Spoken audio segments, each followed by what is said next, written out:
Hey there everyone, I'm Marco Couvet, the host of Expat Experts podcast. This video is extracted of a longer interview with Tanya Rose, a Zimbabwean who moved to the UK when she was a teenager, but finally finds herself here in Greece. To bring a little bit of joy and make it feel worthwhile. Because then also for you, when you're working in that block, you have something to look forward to. You're like, wow, I'm going to get a little bit of joy in 27 minutes. And then that time comes and you do whatever brings you joy. Cool. Yeah. Sounds interesting. How about this part of like how fast people adapt to these kind of things? Like that's what I meant. Like because I suppose you work with people who are interested in this kind of methodology from very scratch. They have a very lifestyle mark or defined lifestyle. How difficult it's for the people that you coach to start changing their way of doing things. It depends. I'll probably say it depends on age and stage. I spoke to someone actually who has been at the game for about a year and a half, and only now they're starting to have holidays for themselves, starting to relax, starting to enjoy, starting to leave work at work instead of taking it home.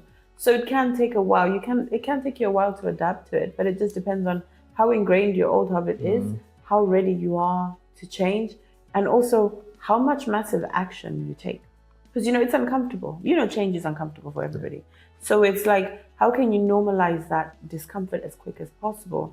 How can you regulate your nervous system? That's where you see these people doing cold showers or cold water therapy, cold exposure.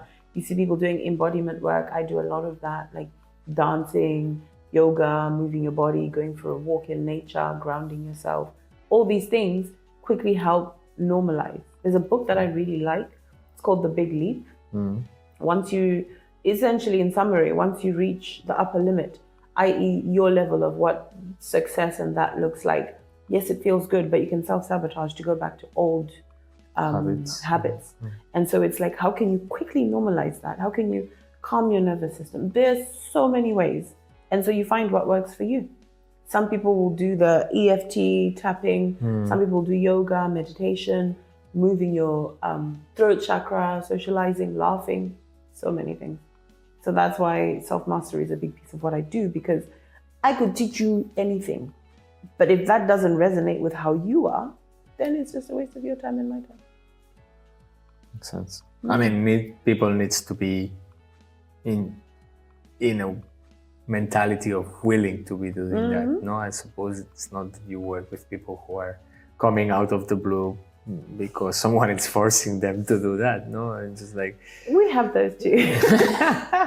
It's just more difficult to work with them. Yes, those are a bit more difficult, and also don't believe that it's possible. So I think even if you're at a point where you're thinking, okay, I'm ready to change my life, but I don't see how, start collecting evidence that it's possible. Start meeting people who've changed, who live a life similar to what you want, and get some advice from them. So this main character energy, it's not always like, you use the movie scene because I suppose it's easy to resonate to something or someone that you idealize from a movie, for example, or from a character, from a cartoon, whatever. But you could also use someone who like some family, someone from your family, someone who is a role ideal for you. Yeah, you use a role model. So that's actually what I used to do. Sometimes I do it, not so much now, but I would, when I'm planning my week, my time, whatever, I have something I call Friends of the Month. So I will say, okay, you know what? This particular month, I like what Oprah's done with her life story. So I'm really going to resonate and lean into that Oprah energy as much as possible. Okay. And just for a while, like, what would Oprah do? Or what would Rihanna do? Or, some of the people that I like, what would Beyonce do? I'm not going to lie, I like these people. And just what would Dwayne Johnson do? And just lean into that character's energy. Or my favorite genre of movie. Okay, what would that character be doing right now? Maybe it's not the right decision, but that's what will make me feel good, and that's what I believe is going to get me to that result. Okay. Sounds interesting. It's like I was just thinking on bad characters to choose, actually. Like, Hey, sorry, if like that's the character that motivates you, go for it. suddenly choosing someone really, really bad from a very bad movie, you know? What's his name? Voldemort. Exactly, Lord Voldemort, and suddenly like only respecting pure blood people. Whatever, like. It can go worse. Like you can go historically and start picking people from Nazi movies, and then you have a problem. Like, yeah, let's not. I like to hope that that's not you. let's maintain it only on Disney. Okay. No, but I mean, some people. I doubt if I've never found that, but if I find someone who tends to be on that darker side. Nobody wants to be a villain. Which therapy, yeah? Nobody choose a villain out of like, I want to be Cruella the Vil. No one has ever wanted to be a villain. Everyone just wants to be happy and free. Everyone wants to be a hippie. What is the most common motivation for people who comes to you asking for help? The most common motivation or drive, I would say the thing that drives them to come is they've had enough. They're tired. You know, a bit like me, where I was clearly overwhelmed and sick, and something had to change before my health took over.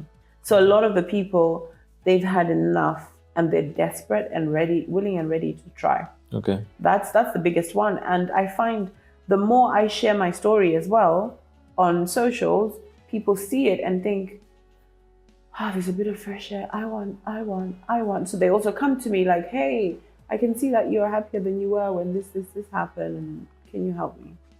It's really frustration.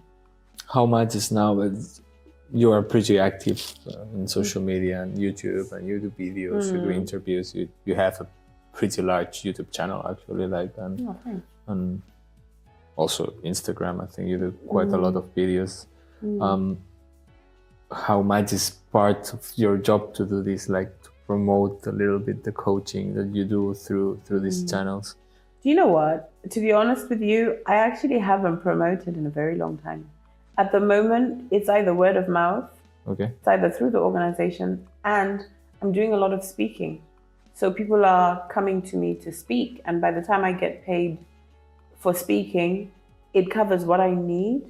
And so most of what I'm posting now on social media and when I get back on YouTube, it's more from the inspiration side. It's more from, hey, this helped me, this might help you. So it's less of, because I went through a time when I first started my business where I was like, I need to promote, who's my ideal client, they need to know, and then there was that desperate energy, and I lost that mission of, hey, I just want people to be happy and successful. So now that I'm a little bit more stable, I can create from a place of, this is my story and hopefully this can inspire you. This is what I've learned and hopefully this can inspire you. So it's not that much of a marketing tool for you. It's just like influencing. I don't want to call it influencer, but share experience. Like that I don't desire to be an influencer. I make jokes about it, like I'm an influencer, but I don't. Yeah, me too. But I don't want to be an influencer at all. I just want to inspire, and as cheesy as it sounds, I just want to make people happy. I just want people to be happy. And if you don't make me happy, go do your thing your way. Let me go do mine. But like, I just want people to just chill and live a little. Yes, life is crap. It's always going to be crap. There's always going to be something we want to change. But how can you make it just a little bit less crap? Sounds nice. Yeah, and that's simply it. You know, I know people are like, oh, you're naive, you don't know more about life. And I know there are problems and challenges, but also within your remit, how can you... Sorry, but saying to an immigrant from two countries who moved to two countries that you don't know about, like, sorry, it's just... Okay. Trust me, I can tell you some stories about my life. I've walked in on my boss saying, oh, we've hired someone from an impoverished background, so please feel sorry for her and be nice to her. Like, I have seen my fair share of toughness, but it's like, you've got to pick which battles are you going to have, which fights are you going to have, and instead, let him think I'm impoverished. Okay, let me take advantage of him feeling sorry for me. You know, like, twist it. Yeah. Twist it and make it happy for you, because we all have different theories as to why we're on this revolving ball called Earth.